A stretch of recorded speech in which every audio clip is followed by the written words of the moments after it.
Hello guys, welcome back to my channel. I am back with some more previous year questions today.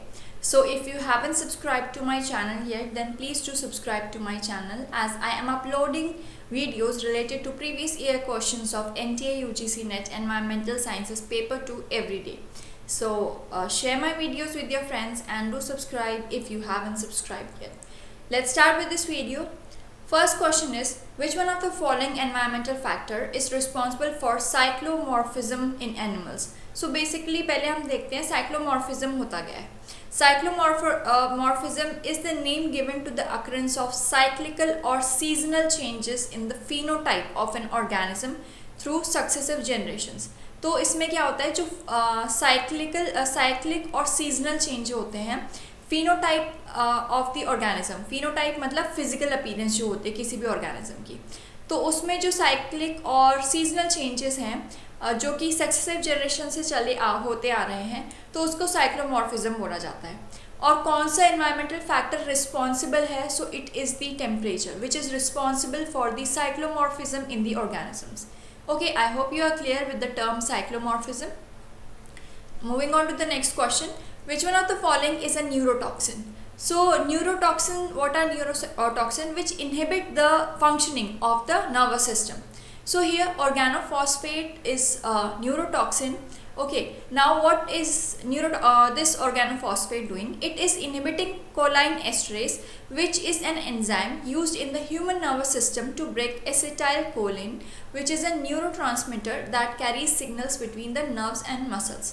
तो वो basically क्या कर रहा है, ऑर्गेनोफॉस्फेट जो मेन इनका कोलिन ईस्टरेज एंजाइम है उसको ये इनहिबिट कर दे रहा है, जिसकी वजह से जो नर्वस सिस्टम है वो एसिटाइल कोलिन जो एक न्यूरोट्रांसमीटर है जो सिग्नल्स को, नर्वस सिस्टम के सिग्नल्स को ट्रांसमिट करता है नर्व्स और मसल्स के पास, तो उसको ब्रेक करने में काम आता है कोलाइन ईस्टरेज. तो जब कोलाइन ईस्टरेज ही काम नहीं कर रहा है तो एसिटाइल कोलिन ब्रेक नहीं होगा और सिग्नल्स ट्रांसफर होना बंद हो जाएंगे. So that is how this is a neurotoxin and that is how it is affecting the nervous system. Farmer's lung is a classical example of, farmer's lung जो होता है वो एक classical example है extrinsic allergic alveolitis का. So extrinsic allergic alveolitis में क्या होता है कि ये एक lung disorder होता है resulting from repeated inhalation of organic dust usually in specific occupational setting. तो जैसे कि कुछ होते हैं फार्मर्स, क्या होते हैं वो कॉन्टीन्यूसली क्या है, स्पोर्स होती हैं जो भी प्लांट्स में या क्रॉप्स में कुछ स्पोर्स होती हैं या फिर पॉलन ग्रेन्स होते हैं, उनकी वजह से उनके एल्वेलाई जो होते हैं लंग्स के अंदर उनमें एलर्जिक रिएक्शन होने लगता है. ठीक है, तो ये एक टाइप से लंग की डिसऑर्डर होती है. एक्सट्रिंसिक एलर्जिक एल्वेलाइटिस एक लंग की डिसऑर्डर है जिसमें आप बार बार इनहेल कर रहे हैं कुछ ऑर्गेनिक डस्ट को जो कि क्रॉप्स से आ रही है. ठीक है, तो यहाँ पे हम फार्मर के बारे में बात कर रहे हैं. कभी कभी कोल माइंस में भी हो जाता है, कोल माइंस में भी एल्वेलाइज आपके डिस्ट्रॉय हो जाते हैं क्योंकि आप माइन डस्ट को बार बार इनहेल कर रहे होते हैं. Okay, so this are the example of extrinsic allergic एल्वेलाइटिस.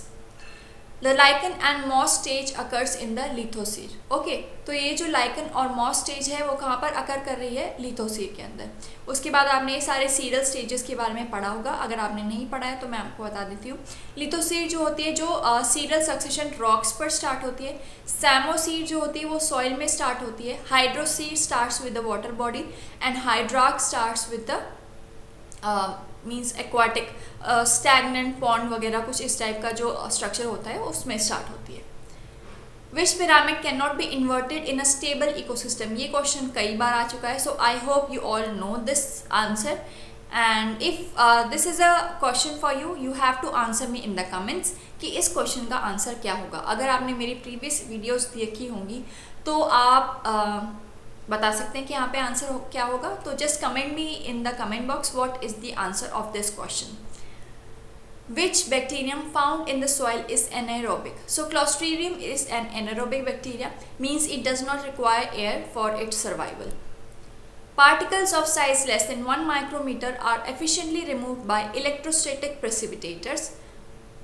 Which of the following rivers has maximum meltdown component in its discharge? सबसे ज़्यादा मेल्टडाउन कंपोनेंट जो एक रिवर के डिस्चार्ज में होता है तो वो इंडस के अंदर है.